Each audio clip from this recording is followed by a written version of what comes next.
नमस्कार दोस्तों, all exam guide गुरु के यूट्यूब चैनल पर आपका स्वागत है। इस वीडियो में मैं आपके लिए 40 पॉलिटी के मोस्ट इंपोर्टेंट क्वेश्चंस लेकर आया हूं। वीडियो में मैंने सिलेक्टेड क्वेश्चंस लिए हैं, वीडियो को अंत तक देखिएगा। एग्जाम में 4 से 5 प्रश्न जीके सेक्शन में पॉलिटी से पूछे जाते हैं। इस वीडियो को आप पूरा देखकर अपने आने वाले एग्जाम की प्रिपरेशन चेक कर सकते हैं। मास्टर वीडियो है, आप किसी भी एग्जाम की तैयारी कर रहे हैं, आप खुद भी वीडियो लगाकर अपना क्वेश्चन सेट पेपर चेक कर सकते हैं, प्लस अपने ग्रुप में भी ये वीडियो शेयर जरूर कर दीजिएगा।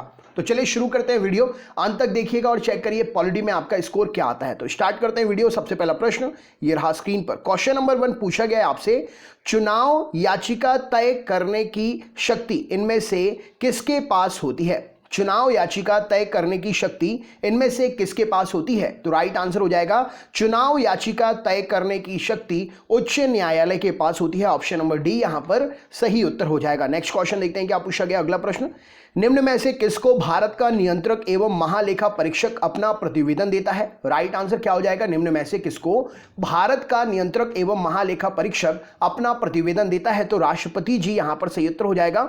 भारत का महानियंत्रक और महालेखा परीक्षक जो है राष्ट्रपति जी को अपना प्रतिवेदन देता है। राइट आंसर हो जाएगा। नेक्स्ट क्वेश्चन देखते हैं क्या पूछा गया। अगला प्रश्न ये रहा स्क्रीन पर, निम्न में से किसके लिए मुख्य लेखाकार तथा लेखा परीक्षक का काम भारत का नियंत्रक एवं महालेखा परीक्षक करता है? इनमें से किसके लिए मुख्य लेखाकार और लेखा परीक्षक का काम भारत का महानियंत्रक और महालेखा परीक्षक करता है? तो राइट आंसर हो जाएगा संघ और राज्य सरकार का जो काम है लेखाकार का, लेखा परीक्षक का, यह भारत का नियंत्रक और महालेखा परीक्षक करता है। नेक्स्ट क्वेश्चन देखते हैं, निम्न में से किसके पास केंद्र सरकार के व्यय को नियंत्रित करने की शक्ति होती है? इनमें से कौन है वो जो केंद्र सरकार के व्यय को नियंत्रित करने की शक्ति अपने पास रखता है? तो राइट आंसर हो जाएगा नियंत्रक और महालेखा परीक्षक जो है केंद्र सरकार के व्यय को नियंत्रित करने की शक्ति अपने पास रखता है। नेक्स्ट क्वेश्चन देखते हैं क्या पूछा गया है।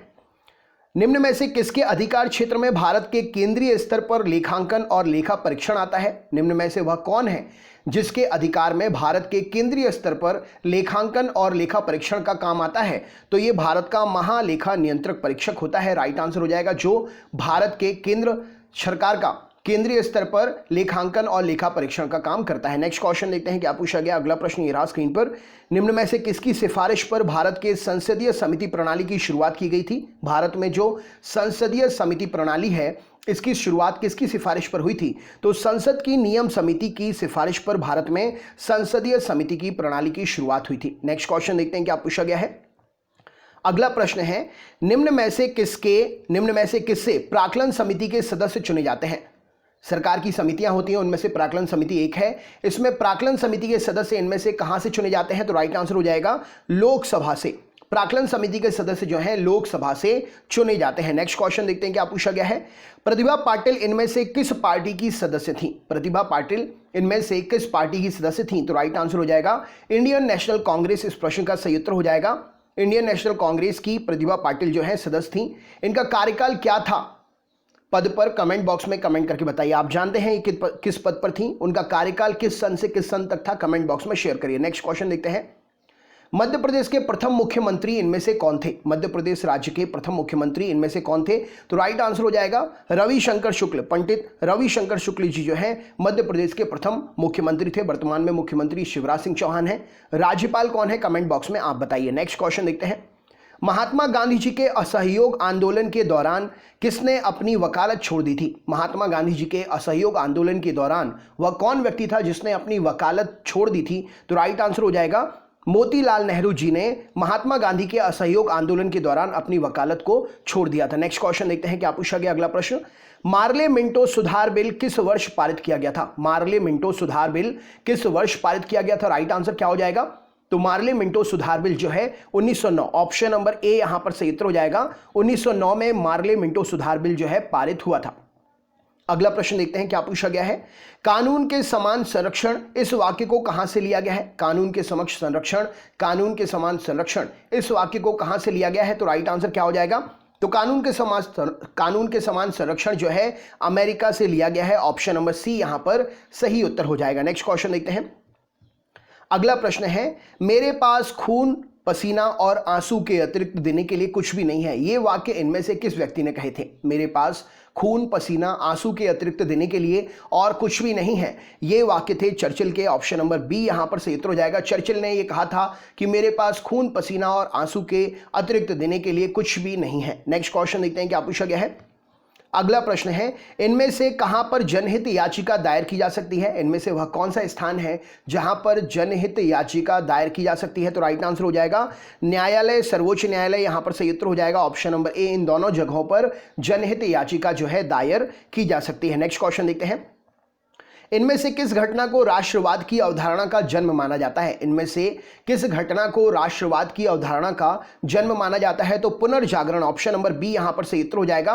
पुनर्जागरण की जो घटना थी इसको राष्ट्रवाद की अवधारणा का जन्म माना जाता है। नेक्स्ट क्वेश्चन देखते हैं क्या पूछा गया। अगला प्रश्न, समाजवादी व्यवस्था स्थापित करने की प्रेरणा कौन देता है? समाजवादी व्यवस्था स्थापित करने की प्रेरणा कौन देता है? तो राइट आंसर हो जाएगा नीति निर्देशक तत्वों से समाजवादी व्यवस्था स्थापित करने की प्रेरणा मिलती है। नीति निर्देशक तत्व यहां पर सही उत्तर हो जाएगा। नेक्स्ट क्वेश्चन देखते हैं। अगला प्रश्न है, संसद की समितियों में से कौन सी समिति में सदस्य की संख्या सबसे अधिक होती है? ये सभी संसद की समितियां हैं, इनमें से कौन सी समिति है जिसमें सदस्य संख्या सबसे अधिक होती है? तो राइट आंसर हो जाएगा संसद की प्राक्कलन समिति जो होती है उसमें सदस्य की संख्या सर्वाधिक होती है। नेक्स्ट क्वेश्चन देखते हैं। अगला प्रश्न, इनमें से किस वर्ष देश में पहली बार राष्ट्रीय आपातकाल की उद्घोषणा हुई थी? इनमें से वो कौन सा वर्ष है जिसमें पहली बार राष्ट्रीय आपातकाल की उद्घोषणा हुई थी? तो 26 अक्टूबर 1962 इस प्रश्न के लिए सही उत्तर हो जाएगा। ऑप्शन नंबर बी वह वर्ष है जब पहली बार राष्ट्रीय आपातकाल की उद्घोषणा हुई थी। नेक्स्ट क्वेश्चन देखते हैं। अगला प्रश्न है, इनमें से किस राज्य में पंचायती राज प्रणाली नहीं है? इनमें से किस राज्य में पंचायती राज प्रणाली नहीं है? तो राइट आंसर हो जाएगा अरुणाचल प्रदेश में पंचायती राज प्रणाली नहीं है। राइट आंसर अरुणाचल प्रदेश की राजधानी का नाम कमेंट बॉक्स में शेयर करिए। नेक्स्ट क्वेश्चन, इनमें से किस राज्य कैबिनेट ने एक जिला एक उत्पाद योजना को मंजूरी दी है कि हर जिले में एक ना एक उत्पाद के लिए फैक्ट्री जरूर रहेगी, रोजगार मिलेगा इससे? तो राइट आंसर हो जाएगा उत्तर प्रदेश सरकार ने उत्तर प्रदेश में एक राज्य एक जिला उत्पाद योजना, एक जिला एक उत्पाद योजना शुरू की है उत्तर प्रदेश राज्य सरकार ने। नेक्स्ट क्वेश्चन देखते हैं। अगला प्रश्न, इनमें से किस सेवानिवृत्त नियंत्रक एवं महालेखा परीक्षक को वित्त आयोग का अध्यक्ष बनाया गया है? इनमें से कौन सा वह नियंत्रक और महालेखा परीक्षक है जो कि सेवानिवृत्त है, इसे वित्त आयोग का अध्यक्ष बनाया गया है? तो राइट आंसर हो जाएगा ए.के. चंदा। ऑप्शन नंबर बी यहां पर सही उत्तर हो जाएगा। ए.के. चंदा जी सेवानिवृत्त नियंत्रक और महालेखा परीक्षक है, इन्हें वित्त आयोग का अध्यक्ष बनाया गया है। नेक्स्ट क्वेश्चन देखते हैं क्या पूछा गया है। इनमें से किस समिति के सदस्य राज्यसभा से नहीं लिए जाते हैं? राइट आंसर क्या हो जाएगा? इनमें से किस समिति के सदस्य राज्यसभा से नहीं लिए जाते हैं? तो प्राक्कलन समिति के सदस्य जो हैं राज्यसभा से नहीं लिए जाते हैं। नेक्स्ट क्वेश्चन देखते हैं। अगला प्रश्न है, इनमें से किस समिति का पदेन अध्यक्ष लोकसभा का अध्यक्ष होता है? इनमें से कौन सी वो समिति है जिसका अध्यक्ष लोकसभा का अध्यक्ष होता है? तो विशेषाधिकार जो समिति है उसका पदेन अध्यक्ष लोकसभा का ही अध्यक्ष होता है। नेक्स्ट क्वेश्चन देखते हैं। अगला प्रश्न है, इनमें से कौन सी लोकसभा के निर्वाचन क्षेत्र का परिसीमन करता है? इनमें से कौन है जो लोकसभा के निर्वाचन क्षेत्र का परिसीमन करता है? तो परिसीमन आयोग जो है लोकसभा के निर्वाचन क्षेत्र का परिसीमन करता है। नेक्स्ट क्वेश्चन देखते हैं। अगला प्रश्न, किस वर्ष भारत में नई संसदीय प्रणाली जो है शुरू हुई थी? किस वर्ष भारत में नई संसदीय समिति प्रणाली की शुरुआत हुई थी? तो राइट आंसर हो जाएगा ऑप्शन नंबर 1991 में भारत में नई संसदीय समिति प्रणाली की शुरुआत हुई थी। नेक्स्ट क्वेश्चन देखते हैं। अगला प्रश्न है, राष्ट्रीय स्वयंसेवक संघ का निर्माण कब हुआ था? राष्ट्रीय स्वयंसेवक संघ का निर्माण कब हुआ था? तो राइट आंसर हो जाएगा 27 सितंबर 1925। ऑप्शन नंबर बी यहां पर सही उत्तर हो जाएगा। राष्ट्रीय स्वयंसेवक संघ का निर्माण 27 सितंबर 1925 को हुआ था। नेक्स्ट क्वेश्चन देखते हैं। अगला प्रश्न, राजेंद्र प्रसाद इनमें से किस पार्टी के सदस्य थे? राइट आंसर क्या हो जाएगा? डॉक्टर राजेंद्र प्रसाद जी इनमें से किस पार्टी के सदस्य थे? तो राइट आंसर हो जाएगा doctor Rajendra Prasad ji Indian national Congress के सदस्य थे। ऑप्शन नंबर डी यहां पर सही उत्तर हो जाएगा। नेक्स्ट क्वेश्चन देखते हैं। अगला प्रश्न है, निम्न में से किसमें भारतीय संघ की शक्ति निहित होती है? इनमें से किसमें भारतीय संघ की शक्ति निहित होती है? तो राइट आंसर क्या हो जाएगा इस प्रश्न के लिए? Supreme court. Option number C यहां पर सही उत्तर हो जाएगा। सुप्रीम कोर्ट में भारतीय संघ की शक्ति जो है निहित होती है। नेक्स्ट क्वेश्चन देखते हैं। अगला प्रश्न, इनमें से कौन संविधान सभा के कार्यों पर समिति के अध्यक्ष थे? इनमें कौन संविधान सभा के कार्यों पर जो समिति बनी थी उस समिति के अध्यक्ष थे? तो राइट आंसर हो जाएगा जीवी मावलंकर जी संविधान सभा के कार्यों पर जो समिति बनी थी उसके अध्यक्ष थे जीवी मावलंकर जी। नेक्स्ट क्वेश्चन देखते हैं क्या पूछा गया है। नीचे दिए गए अनुच्छेद में से संविधान के किस अनुच्छेद के तहत भारत के नियंत्रक और महालेखा परीक्षक की नियुक्ति की जाती है? इनमें से वह कौन सा अनुच्छेद है जिस अनुच्छेद के तहत भारत के नियंत्रक और महालेखा परीक्षक की नियुक्ति होती है?